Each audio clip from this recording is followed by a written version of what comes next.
En este problema se aborda el estudio de un escalonamiento Curtis de 2 rodetes. Se dice que este escalonamiento constituye la primera etapa de una turbina de vapor.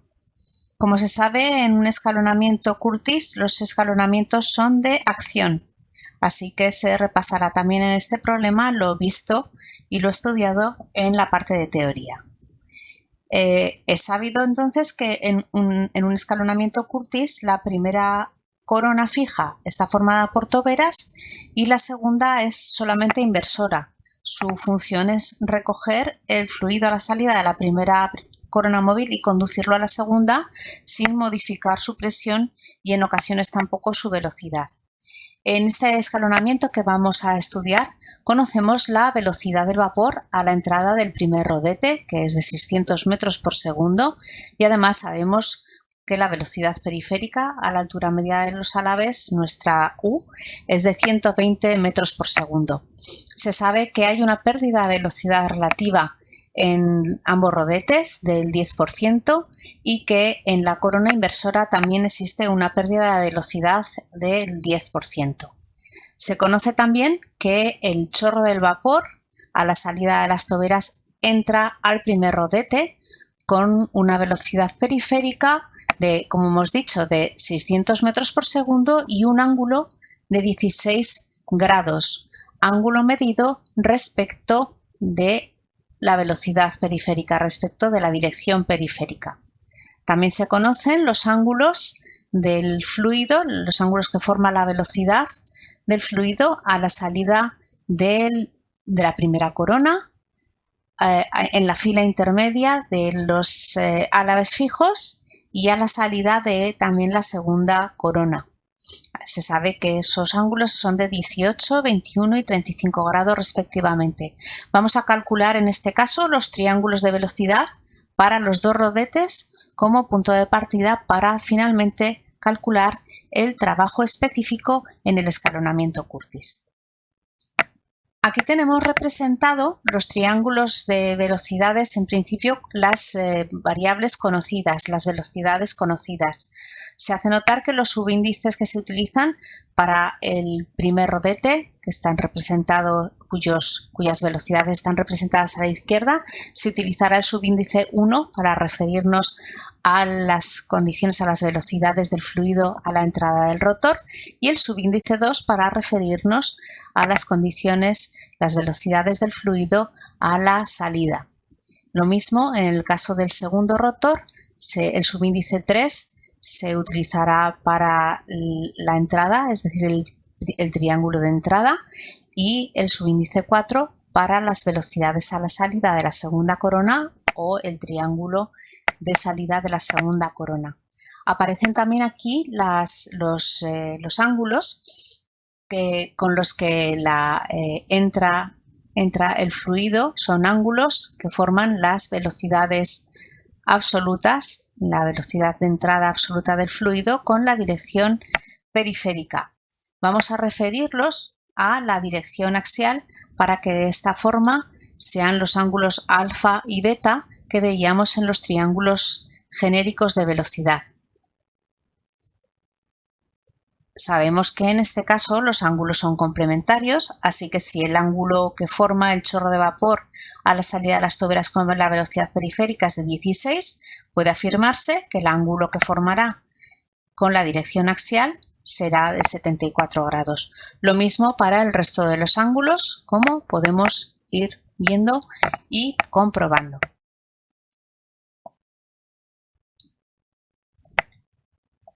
Nos dicen en el enunciado pues, que existen unas pérdidas por rozamiento en ambos rotores de un 10%. Esto reduce un 10% las velocidades relativas.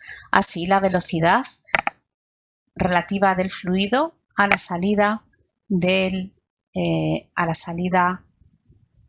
el triángulo de salida de la primera corona será 0,9 veces la velocidad relativa a la salida del primer triángulo, mientras que la velocidad relativa del triángulo de salida del segundo rotor será 0,9 veces la velocidad relativa de la entrada. como hemos dicho también, en la directriz hay unas pérdidas del 10%, es decir, la velocidad absoluta con la que va a entrar el fluido al segundo rotor va a ser 0,9 veces la velocidad con la que ha salido del anterior. Empezamos calculando el primer rodete y en concreto el triángulo a la entrada. En este caso vamos a poderlo calcular, lo vamos a hacer a partir del teorema del coseno. En este caso se puede ver la fórmula que vamos a aplicar, de la que conocemos la velocidad absoluta C1 y el ángulo que la velocidad periférica U y el ángulo que formarían ambos vectores que es el ángulo phi, que no es un ángulo que nos lo dan en el enunciado. De esta manera, sustituyendo y despejando, podríamos calcular así el valor correspondiente a la velocidad relativa W1 del primer triángulo de velocidades. A partir de este triángulo también podríamos conocer cuál es la componente axial de la velocidad del fluido a la entrada. Por razones trigonométricas, esta componente axial C1A es igual a C1 por el coseno, en este caso de alfa 1, o también podríamos haberla calculado como C1 por el seno del ángulo phi, el seno de 16. Se observa que en un triángulo de velocidades las componentes axiales tanto de la velocidad absoluta C como de la velocidad relativa W son idénticas. A partir entonces de esta identidad puede despejarse y puede calcularse el valor correspondiente a beta 1, que será el ángulo que formará la velocidad relativa V1, este vector en verde, con la dirección axial. Reorganizando y sustituyendo los valores conocidos, podremos llegar a calcular el valor de beta 1, que en este caso es de 70 grados. La alternativa que para este cálculo, si no se quiere utilizar el teorema del coseno, es calcular lo que sería la hipotenusa de este triángulo. Estamos buscando lo que sería la velocidad W1, la velocidad relativa de este primer triángulo, que sería, como vemos, la hipotenusa de un triángulo hipotético. Así que el problema se reduce, es un problema de cálculo trigonométrico y se reduce a conocer el valor de estos catetos y, por el teorema de Pitágoras, al final conocer la hipotenusa. Así que iríamos calculando cada uno de los valores correspondientes. Este cateto sería el valor de la velocidad, la componente axial de C1, ya hemos dicho cómo se calculaba.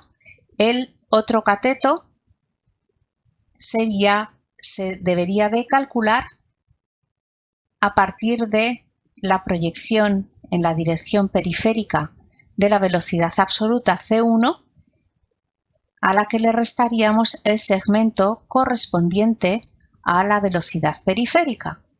Así está este segundo cateto de este cálculo trigonométrico que estamos haciendo, W1U, sería la proyección de esta velocidad relativa en la dirección periférica, se calcula, como he comentado, como la diferencia entre la proyección de la velocidad absoluta C1U menos el segmento correspondiente a esta velocidad. La velocidad, la componente periférica de la velocidad relativa V1 tendrá este valor sin más que sustituir C1U y el valor de U que nos daban en el enunciado. A partir de aquí podemos también calcular la V1A, que es exactamente igual como hemos dicho, y por el teorema de Pitágoras ya extraeríamos o calcularíamos el valor de V1, que como veis coincide con el valor calculado anteriormente. Ya conoceríamos entonces las velocidades del triángulo a la entrada del primer rodete. Vamos a pasar ahora, bueno, por último se puede calcular este ángulo, el ángulo que formaría el ángulo beta. Nos referiremos a los ángulos beta como los ángulos que forman las velocidades relativas W con la dirección axial. En este caso, por relación trigonométrica, puede comprobarse que este valor de beta 1 es de 70 grados. Pasamos ahora entonces a calcular el triángulo a la salida en el primer rodete. Como nos decían en el enunciado, existe una pérdida de velocidad en los rodetes de un 10%, así que podemos saber que la velocidad relativa del triángulo a la salida W2 va a ser 0,9 veces el valor de la velocidad relativa del triángulo a la entrada. Así que ya aplicándolo conoceremos el primero de los valores, la primera velocidad del segundo triángulo, del triángulo a la salida. Partiremos entonces de este valor. W2 tomará el valor de 437,2 metros por segundo.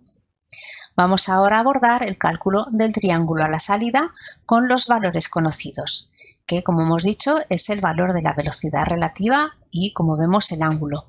El problema consiste ahora en conocer cuál será la velocidad absoluta, la llamada C2, en este triángulo a la salida del primer rodete.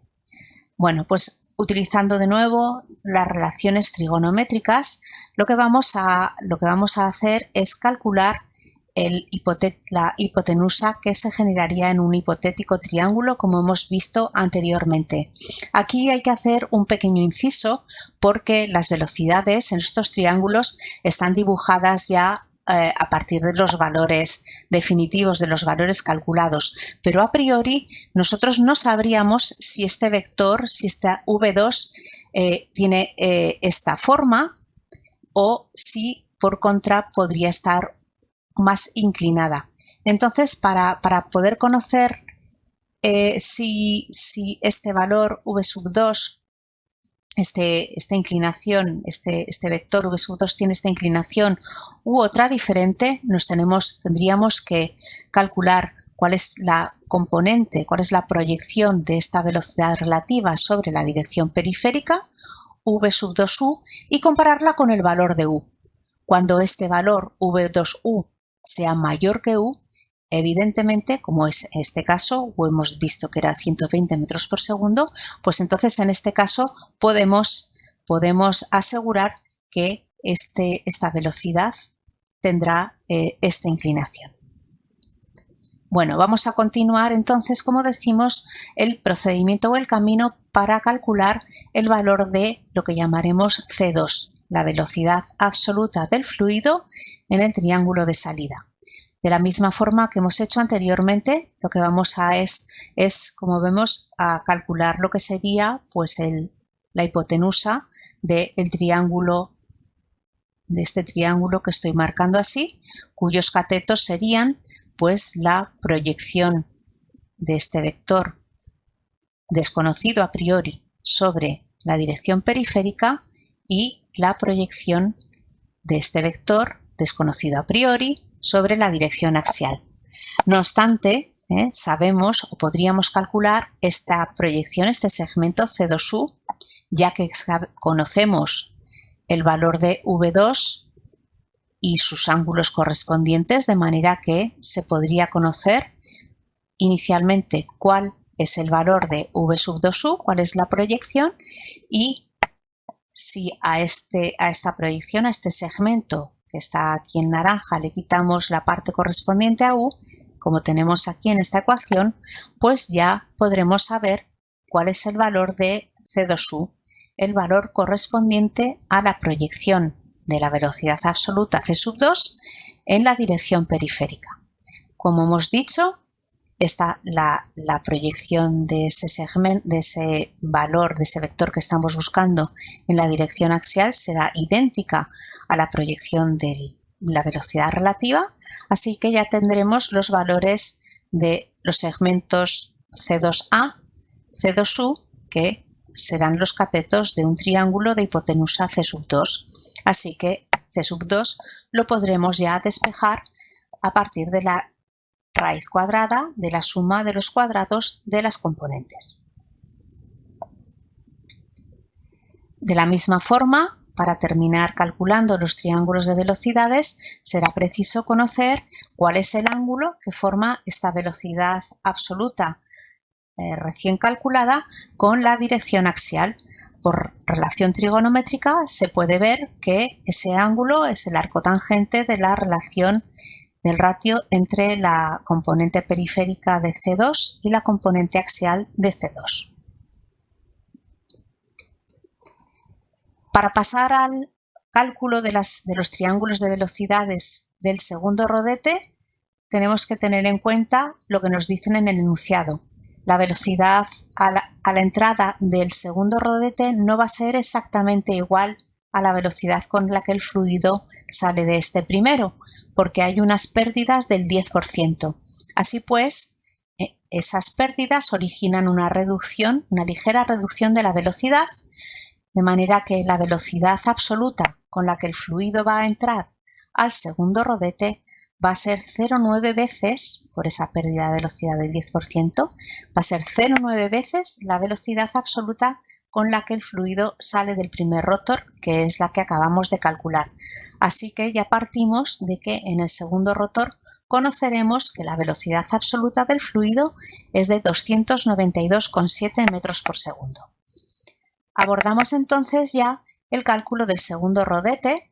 Aquí en la parte superior aparecen los datos iniciales, los datos de partida, los que son conocidos. Faltaría quizás poner aquí el valor de la velocidad periférica, que es de 120 metros por segundo.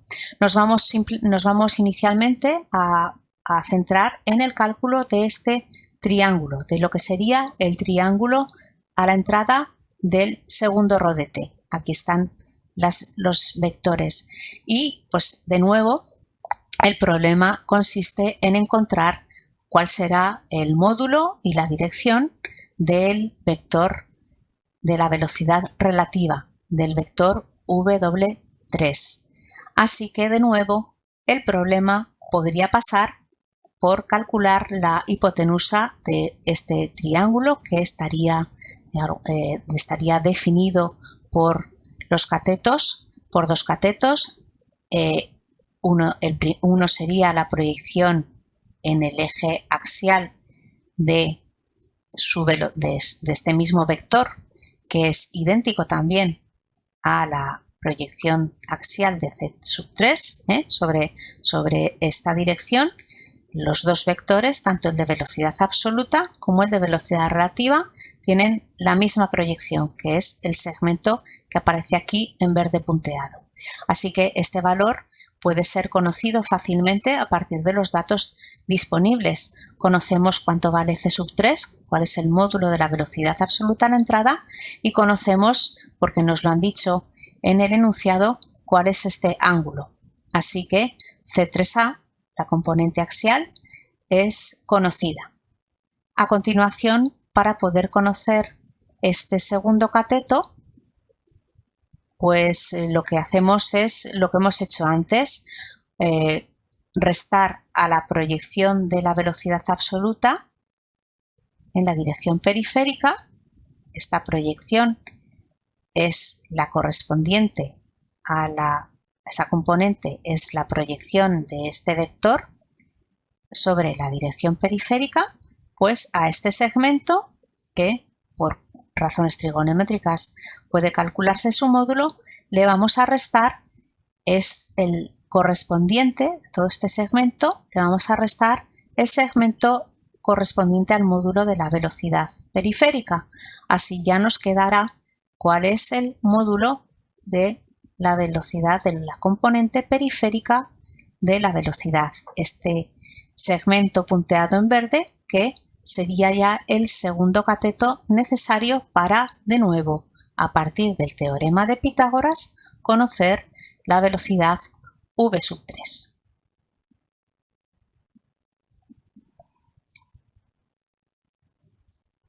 Faltaría por conocer cuál es el ángulo, el valor del ángulo beta 3, que de nuevo por la nomenclatura que estamos siguiendo, beta 3 será el ángulo que formará la velocidad relativa que acabamos de calcular con la dirección axial. Por razón trigonométrica podemos calcular que ese ángulo es de 55,6 grados. Pasamos ahora a el triángulo a la salida de este segundo rodete. Sabemos, de nuevo, que dado que en el rodete se produce una pérdida de velocidad relativa del 10%, a partir de la velocidad relativa de este primer triángulo, podremos conocer la velocidad relativa del segundo triángulo a partir de esta reducción. En el triángulo de salida, entonces, que como podemos ver sería el originado o originalmente conoceríamos el valor de V4, acabamos de calcularlo. Este ángulo también sería conocido, pues entonces nos quedaría de nuevo calcular el valor, el vector correspondiente a la velocidad absoluta que cerraría este triángulo.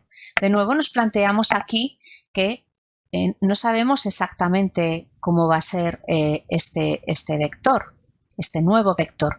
Puede ocurrir, y aquí se ve más gráficamente, podría darse el caso de que pues el triángulo, estos vectores estuvieran bien dibujados y la velocidad absoluta pues fuera un vector de esta forma, pero podría ocurrir, y ocurre en ocasiones en los escalonamientos de acción, que la velocidad a la salida sea de esta manera, el ángulo que forme sea un ángulo negativo. Aquí el identificar si la velocidad absoluta va a tener el sentido, la dirección del trazo en azul claro o la dirección del trazo en azul oscuro, el poder identificar cómo será pasa por comparar lo que sería la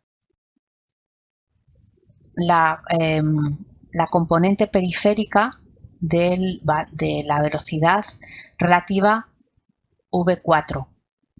Esa componente periférica sería el segmento que es la proyección de este vector sobre U4. Sin conocerlo, digamos, gráficamente, podríamos calcular la componente periférica a partir de la velocidad absoluta y el ángulo, esta velocidad absoluta y este ángulo, la proyección periférica, la podemos conocer, la podríamos calcular, tendría un valor de 137 metros por segundo. Entonces, 137 metros por segundo tendríamos que compararlo, esa proyección se compara con el valor de U. Si el W4 fuera el trazo, tuviera este trazo, ¿de acuerdo? El valor de V4U sería mayor, la proyección de V4 sobre la dirección periférica sería pues esta línea que aparece aquí recta.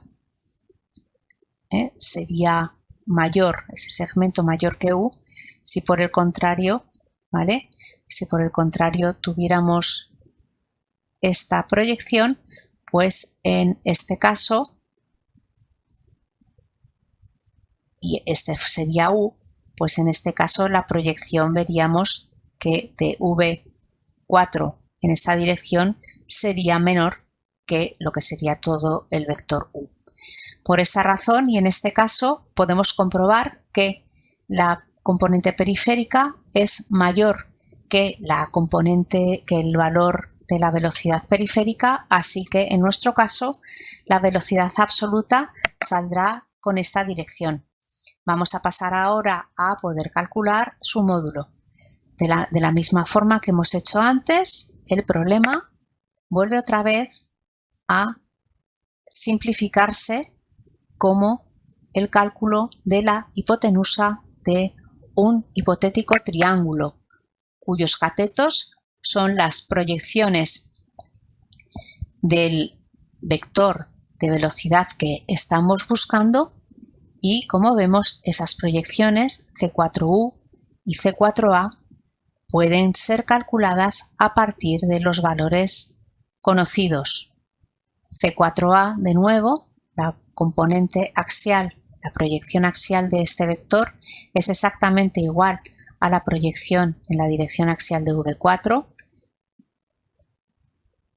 y el segmento C4U, que sería la proyección en la dirección periférica de la velocidad C4, se calcula, como vemos, restando a la proyección, a la componente periférica de la velocidad relativa 4, restándole, que sería todo este trazo, le restaríamos el segmento correspondiente a la velocidad periférica, con lo que nos quedaría apenas 17, una proyección de 17 metros por segundo. Bueno, con estas dos componentes que hemos dicho, calcularíamos el módulo de la velocidad absoluta del triángulo de salida del segundo rodete, que es de 97,4.